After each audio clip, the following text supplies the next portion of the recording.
संयुक्त राष्ट्र दिवस संयुक्त राष्ट्र साप्ताहिक कार्यक्रमों की श्रृंखला में 20 से 26 अक्टूबर के मध्य मनाया जाता है। वर्ष 1948 में संयुक्त राष्ट्र की आम महासभा में यह घोषित किया गया कि 24 अक्टूबर को, जो कि संयुक्त राष्ट्र के चार्टर की वर्षगांठ होती है, बिहार राजद नेता तेजस्वी यादव को महागठबंधन का सीएम चेहरा घोषित किए जाने पर केंद्रीय मंत्री गिरिराज सिंह ने कहा, अब यह कोई आश्चर्य की बात नहीं है। लालू यादव ने बहुत जिद करके अपने बेटे को सीएम उम्मीदवार घोषित किया है। यह गठबंधन नहीं बल्कि ठगबंधन है। नीतीश कुमार एनडीए के सीएम चेहरा हैं। पुणे महाराष्ट्र भाई दूज के अवसर पर केंद्रीय राज्य मंत्री मुरलीधर मनोहर कहते हैं, पिछले 30 वर्षों में हमारे सभी अग्निशमन कर्मचारियों के प्रति आभार व्यक्त करने के लिए हमारी कई बहनें पुणे के विभिन्न क्षेत्रों से यहां आती है और उनका धन्यवाद करती है। यह परंपरा पिछले 30 वर्षों से चली आ रही है। बिहार चुनाव के बारे में वे कहते हैं, एक और एनडीए में हमारी सभी सीटों की घोषणा हो चुकी है। हम सभी ने काम करना शुरू कर दिया है।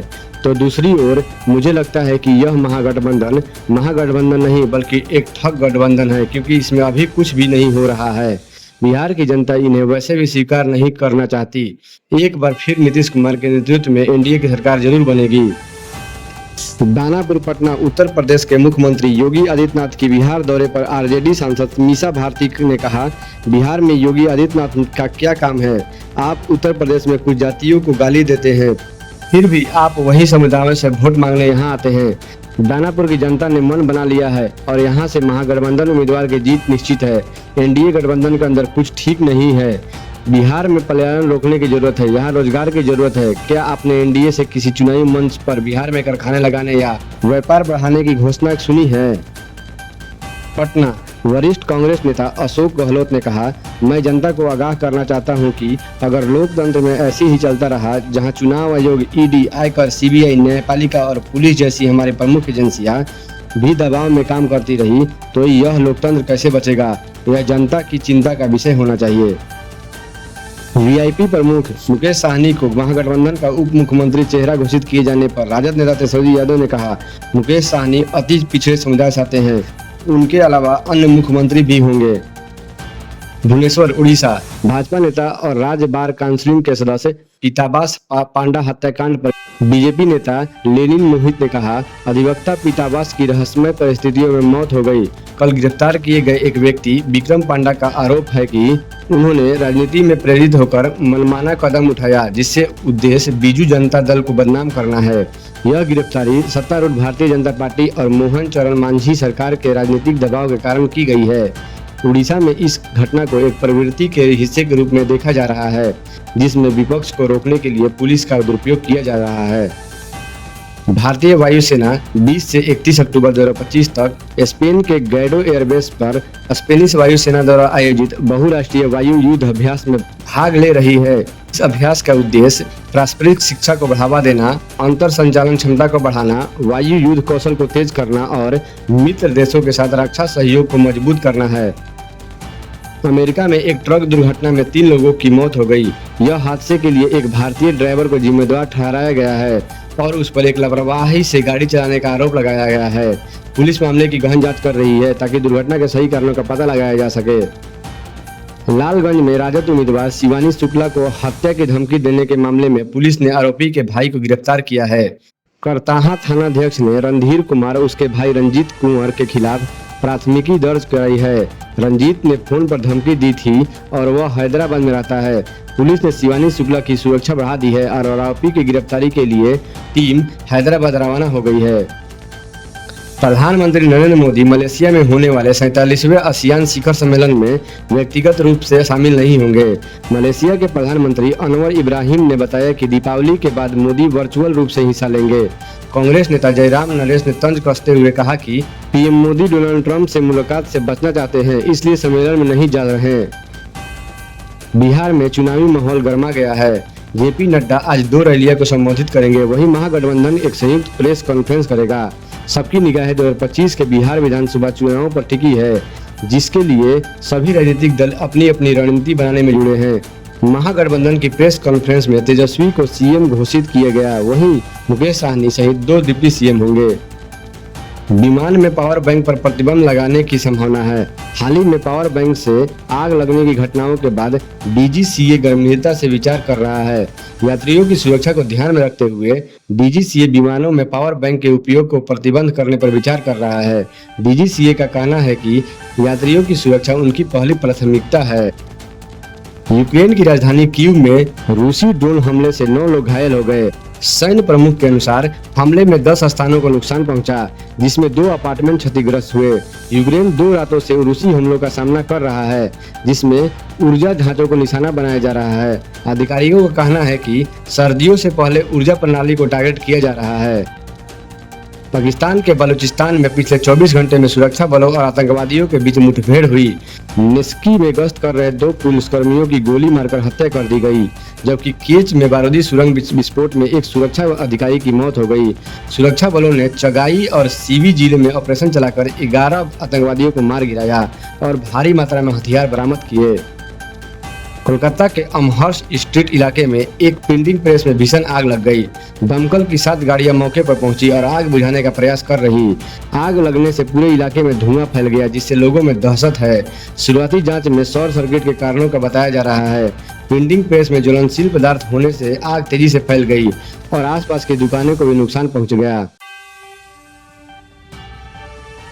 मंत्री जितेंद्र सिंह ने टॉपर छात्राओं को वितरित किए लैपटॉप, बोले यह ईज ऑफ एजुकेशन की पहल। केंद्रीय मंत्री डॉक्टर जितेंद्र सिंह ने इस संसदीय क्षेत्र की 10वीं बोर्ड परीक्षा में टॉप करने वाली छात्राओं को लैपटॉप भेंट कर सम्मानित किया। इस कार्यक्रम में 5 जिले के चयनित छात्राएं शामिल हुए, जिसमें दूर दराज से पहाड़ी इलाकों से आई छात्राएं भी शामिल थी। मंत्री ने इस पहल को ईज ऑफ एजुकेशन, शिक्षा में सुगमता का नाम दिया और कहा कि यह लैपटॉप छात्राओं को प्रतियोगी परीक्षाओं की तैयारी करने में मदद करेगी। उन्होंने महिला शक्तिकरण पर भी जोर देते हुए कहा कि आज देश में स्टार्टअप से लेकर सिविल सेवाओं तक महिलाएं अग्रणी भूमिका निभा रही है।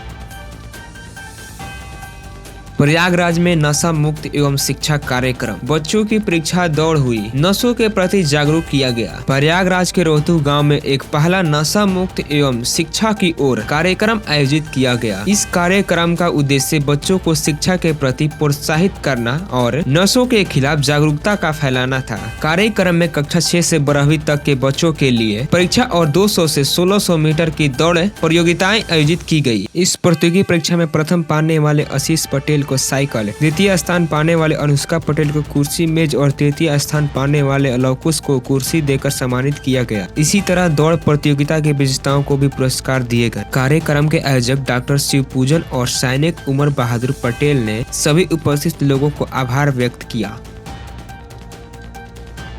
युवाओं को जॉब मांगने वाला नहीं, काम देने वाला बनाने पर जोर, सीएम भगवत मान की बड़ी पहल। पंजाब के मुख्यमंत्री भगवत सिंह मान ने कहा कि राज्य सरकार का लक्ष्य युवाओं को नौकरी मांगने वाला नहीं बल्कि नौकरी देने वाला बनाना है। वो स्कूल ऑफ एमिन्स छात्रों को बातचीत कर रहे थे, जहां उन्होंने बताया कि इन स्कूलों में छात्रों को सेना, नीट जेईई जैसी प्रतियोगी परीक्षाओं का विशेष कोचिंग दी जा रही है। सीएम मान ने बताया कि राज्य में शिक्षा क्रांति लाने के लिए 118 स्कूल ऑफ एमिन्स खोले जा रहे हैं, जिन पर अब तक 230 करोड़ रुपए से अधिक खर्च किए गए हैं। इन स्कूलों के परिणाम शानदार रहे हैं। 265 छात्रों ने जेईई मेंस, 44 छात्रों ने जेईई एडवांस और 848 छात्रों ने नीट परीक्षा पास की है। साथ ही अभिभावक शिक्षक बैठक के जरिए शिक्षा में सुधार के लिए लगातार प्रयास किए जा रहे हैं।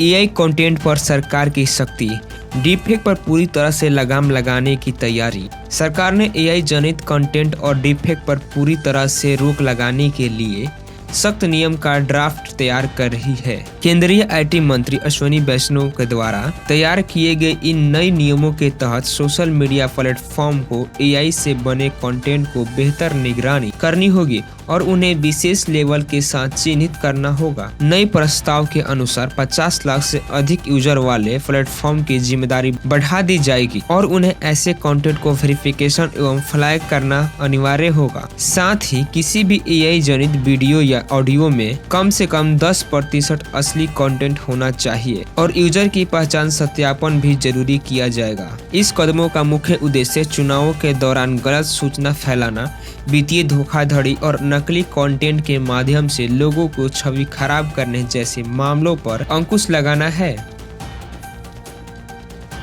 मार्क जगरबर्ग की अरबों डॉलर की एआई टीम में कटौती, 600 लोग प्रभावित। मेटा कंपनी ने अपनी एआई सुपर इंटेलिजेंस लैब में लगभग 600 कर्मचारियों की छंटनी की घोषणा की है। यह फैसला कंपनी द्वारा हाल ही में एप्पल, ओपन एआई और एंथ्रोपिक जैसे कंपनियों से बड़ी संख्या में प्रतिभाओं को भर्ती करने की महज कुछ महीनों बाद आया है। हालांकि कंपनी ने इस कदम को प्रभावशीलता बढ़ाने वाला पुनर्गठन बताया है, न कि एआई में अपने निवेश की कमी। दिलचस्प बात यह है कि मेटा की नई टीबीडी लैब के उच्च वेतन पाने वाले कर्मचारी अभी भी सुरक्षित हैं। यह छंटनी ऐसे समय में हुई है जब मेटा ने अपने एआई क्षेत्र में भारी निवेश जारी रखा हुआ है, जिसमें स्केल एआई में $14.3 बिलियन के निवेश प्रतिभाओं को आकर्षित करने के लिए 100 मिलियन तक का वेतन पैकेज शामिल है। छठ के बाद बिहार में कैसे रुकेंगे प्रवासी मतदाता, भाजपा ने बताया पूरा प्लान। बिहार में छठ पर्व 25 से 28 अक्टूबर के बाद होने वाला विधानसभा चुनाव 6 और 11 नवंबर को लेकर भाजपा की एक विशेष रणनीति बनाई है। पार्टी का लक्ष्य है 48 लाख प्रवासी मतदाताओं को छठ के बाद राज्य में रोककर मतदान करवाना है, क्योंकि आमतौर पर ये मतदाता त्योहार के तुरंत बाद अपने काम पर लौट जाते हैं। भाजपा ने इसके लिए बूथ स्तरीय अभियान शुरू किया है, जिसमें कार्यकर्ता घर घर जाकर लोगों को मतदान का महत्व के बारे में समझा रहे हैं और उनसे वोट डालने तक राज्य में रुकने का आग्रह कर रहे हैं। पूर्वी चंपारण, पटना और सिवान जैसे जिलों पर विशेष ध्यान दिया जा रहा है, जहां प्रवासी मतदाताओं की संख्या सबसे अधिक है।